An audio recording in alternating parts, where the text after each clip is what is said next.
Hey everyone, welcome back to Road Reg. So on today's video, we're going to be talking about the reliability of my M140i and have I had any problems? And if I have had any problems, how much has it cost me to fix? So we're going to basically crack straight on with the video, start from the front of the car and work our way back. Right, so let's crack on. Before we do start the video, I'm just going to jump in the car and show you my mileage, and also please can I apologise for the absolute state that it is in. It's being daily driven. The roads are really terrible at the moment because we're going into autumn/winter, and yeah, it's a little bit filthy, but you know, she's a workhorse. So let's gloss over the dirtiness inside and out and have a look at the mileage. So there we go, guys. 24,079 miles. I'll be honest with you, 24,000 miles isn't a lot of mileage. It's certainly not enough to really know the reliability of a car. However, that's the mileage I've done, so I can only go by that. But I will say I've done quite a few track days in this car. It's been driven hard. Try braking into there.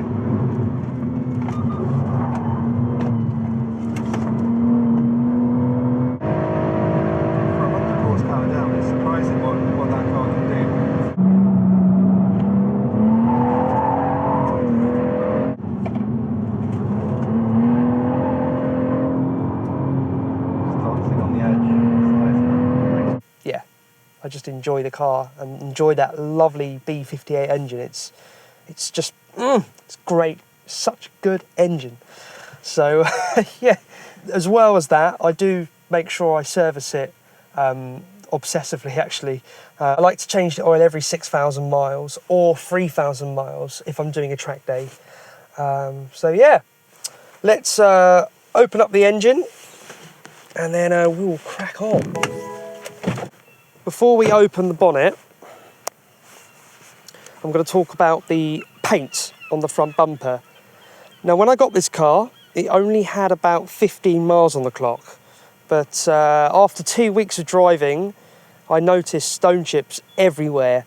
The paint on these plastics, because obviously your front bumper and rear bumper is plastic, and I believe these are plastic. I think these are plastic as well. Yeah, they're plastic. Anyway, the paint on here is incredibly thin, like shockingly thin. I don't know if it's this colour, but it really is thin. I mean, look at that. I don't know if you can see that, but it's kind of flaking away. But to be honest with you, I spoke to BMW about that, and that isn't even meant to be painted. That's actually overspray. So that's completely normal. But yeah, I had to have the bumper resprayed. Well, I didn't have to. I just did it because I'm extremely OCD about keeping the car as best I can. And yeah, so I had the bumper resprayed, and it's actually fared up so much better than the original paint. There are stone chips on it, but where it's got a lot more clear coat on it, they've just kind of sunk into the clear coat. Not all of them have gone straight to the base coat or the plastic. So yeah, the paint quality on the plastics, for me, I'm not too happy about it. So yeah, that's that. And then we'll check the engine out. Oh, didn't pump it twice. Come on, Reg, get it together. It's a BMW thing.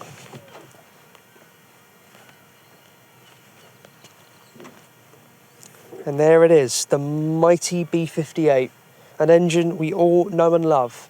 And it's lovely and toasty warm at the moment because it's had a spirit. Oh yeah, that's extremely hot. Where we've had a little spirited drive on the way here, shall we say? But right, let's talk about the engine. So we've spoken about the oil changes, coolant. Yes, I'm not going to open that now because that would be extremely dangerous. But the main issue I've had with this engine is losing coolant. And this is a common fault on the B50. I say fault, I think it's just a characteristic of the engine, but yeah, it tends to lose coolant. Not very much, you know, it only needs topping up a few 100 mil, every sort of 3 months or so, especially if you drive it hard.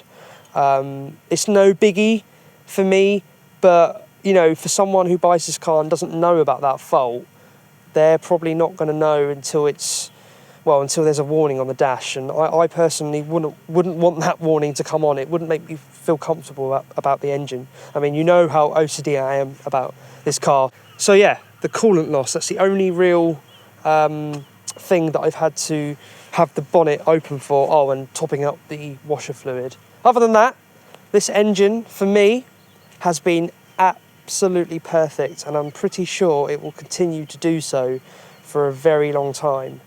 So yeah, that's that. Let's close this. I'm just trying to think, is there anything else? Little bit of tape there for some reason. Heat, whatever that is, like protective for the electrical tape. This little bit of tape here, that annoys me, but it's really not an issue. But yeah, absolutely solid. Right, let's move on.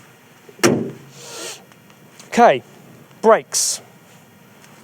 I'm running EBC Blue Stuff brakes at the moment because I did a track day recently, and they are fantastic.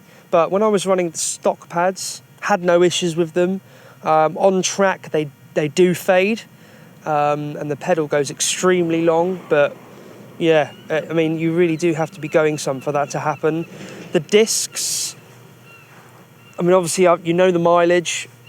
I have done a few track days. Just trying to see if that'll focus. Hopefully it will. Or maybe not. But yeah, these discs are absolutely fine. They're probably good for another maybe 20 to 40,000 miles. But that depends on if I do more track days. And yeah, because obviously that will wear them down. It's got a little bit of a lip. I'm sorry about the focusing, guys. But yeah, we don't really need to talk about the disc. I mean, the rust there, that bit there, the rust kind of annoys me because I can't get rid of it. But yeah. So yeah, brakes are fine. Discs are good. Pads are obviously consumable. So no issues there. I'm actually running braided lines on this car. That really helps the brake pedal feel a bit stronger, especially under hard braking. It firms it up, keeps the pedal consistent. But the stock lines are absolutely fine. Never had an issue with them. The wheels, I mean, no issues at all, really. Right, what else can we talk about? Let's go inside the car, and I'll quickly run you through if I've had any problems with the interior, and I haven't, basically. Yeah, seats are holding up well. I do clean these often and protect them. I seal them up with this Geon product that I use, Geon Cure, I think it's called. I'll have to double check. I mean, yeah, I've had no issues with the interior quality itself, but I have had issues with the iDrive. Sometimes when you're connecting your phone to Bluetooth, it can take ages and it won't recognise it, and or it will play music, but the music will be silent. That can be frustrating, but it hasn't done it for a while. Normally what I do is just completely disconnect the phone, forget the phone on the menu and then reconnect it, and it's absolutely golden. But yeah, that's the only annoying thing. Windscreen, actually. I've had a few of these. These chip really easily, but as long as you've got it on your insurance, there's no real issue. But I mean, I'm nitpicking here, guys. Yeah, so let's move to the back. Now, I do want to talk about the exhaust. Obviously, I'm running a Remus catback exhaust on here.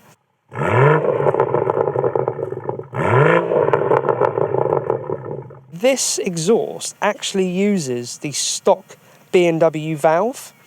They transfer it over when they put this system on.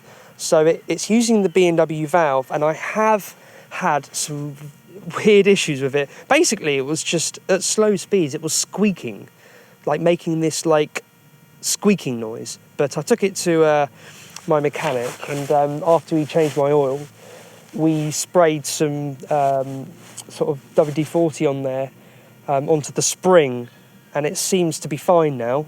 So yeah, that's the only issue I've had with the exhaust. Yeah, I mean, I've changed the rear wiper blade, and that didn't cost much at all, about £10 or something. And really, there's not much else to talk about. The gearbox is absolutely fine. It's smooth and silky. The engine's good. Everything is solid on this car. You know, apart from the squeaky exhaust valve, and losing a little bit of coolant, it's been absolutely perfect. Okay guys, so that's going to be the end of the video today. I hope you enjoyed it. So I will see you in the next one. Take care.